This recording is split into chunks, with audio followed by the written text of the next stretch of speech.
یہ کہانی جو میں آپ کی خدمت میں پیش کر رہا ہوں، یہ ایک شادی شدہ جوڑے کی ہے۔ ایک شوہر تھا، اس کی بیوی تھی اور ایک بچہ تھا۔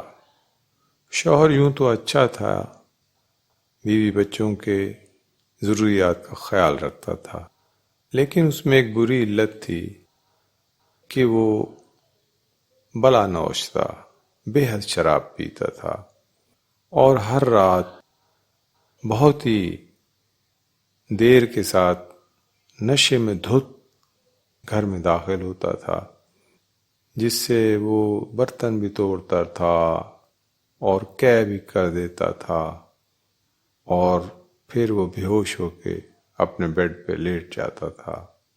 اس کی بیوی اس کے جوتے اتارتی تھی، اس کے کپڑے صاف کرتی تھی، نیا جوڑا پہناتی تھی، ٹاول سے اسے صاف کرتی تھی، اور صبح وہ جب دفتر جانے لگتا تھا تو وہ ناشتے کی میز پر بیٹھ کر رات کے واقعات کا پورا حساب لیتی تھی اور گالیوں کے ساتھ اور ہر قسم کی لغویات کے ساتھ اس کا تایا پانچا کرتی تھی۔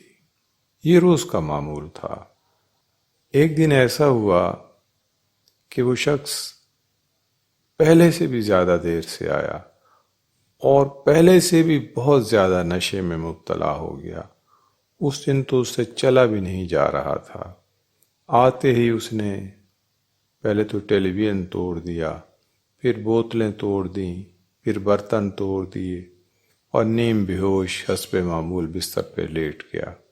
اس کی بیوی بھی حسب معمول اٹھی، جوتے اتارے، کپڑے تبدیل کیے، بدن صاف کیا، اس کی آلائش دور کی اور پھر وہ سو گیا۔ صبح جب وہ ناشتے کی میز پہ گیا تو وہاں پر اس کا صرف بیٹا بیٹھا تھا، بیوی نہیں تھی۔ اس نے اپنے بیٹے سے پوچھا، تمہاری مما کہاں ہیں؟ انہوں نے کہا، رات جو آپ نے کانچ کی بوتلیں توڑی ہیں اور برتن توڑے ہیں، ان کو صاف کرتے ہوئے مما کے ہاتھ پہ گہرا زخم لگا ہے اور وہ قریبی اسپتال سے پٹی کرانے گئی ہیں اور آپ کے نام ایک رکا بھی چھوڑ گئی ہیں۔ خیر وہ ناشتہ بھول کے وہ خط پڑھنے لگا۔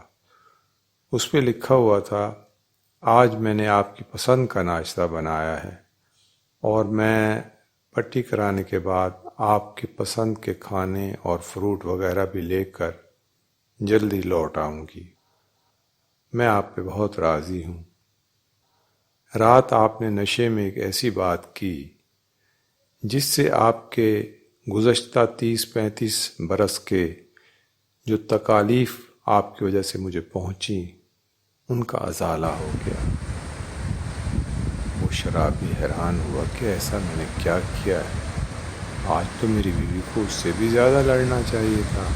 خیر اس نے جلدی سے آگے پڑھا تو اس پہ آگے اس کی بیوی نے لکھا تھا کہ جب میں آپ کا بدن صاف کر رہی تھی اور کپڑے اتار کے نیا جوڑا پہنا رہی تھی تو آپ دھت نشے میں بار بار ایک فکرہ دہرا رہے تھے، دور ہٹو اے غیر عورت، میں شادی شدہ مرد ہوں، میں سلمیٰ کا شوہر ہوں۔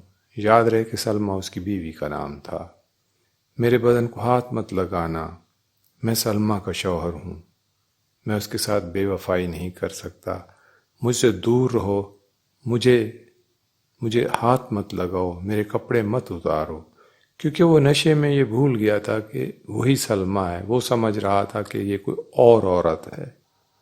یہ بات سلمیٰ کے دل میں ایسی بیٹھی کہ سلمیٰ نے اپنے خط میں لکھا کہ آپ کی مدہوشی میں اپنے متعلق اتنے اچھے خیالات سن کر آپ پہ اتنی نہال ہوئی کہ میں نے آپ کی گزشتہ تمام تکالیف کو بھلا دیا کہ آپ مدہوشی میں بھی کسی غیر عورت کا تصور نہیں کر رہے تھے اور میرا ہی نام پکار رہے تھے، تو کیا پھر میں آپ کے لیے اتنا بھی نہیں کر سکتی؟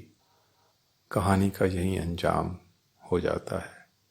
کہنے کا مقصد صرف اتنا ہے کہ رشتے خالص ہوں اور مدہوشی میں بھی یاد رہیں تو ان کا مزہ ہی کچھ اور ہے۔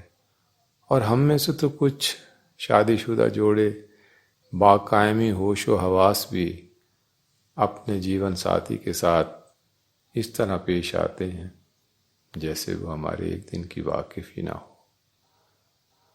اس کے ساتھ ہی اجازت چاہتا ہوں، ہمارے اس چینل کو سبسکرائب ضرور کیجیے گا، بیل آئیکن کو بھی پریس کیجیے گا، اور مہربانی کر کے اپنے دوستوں کے ساتھ شیئر بھی کیجیے گا۔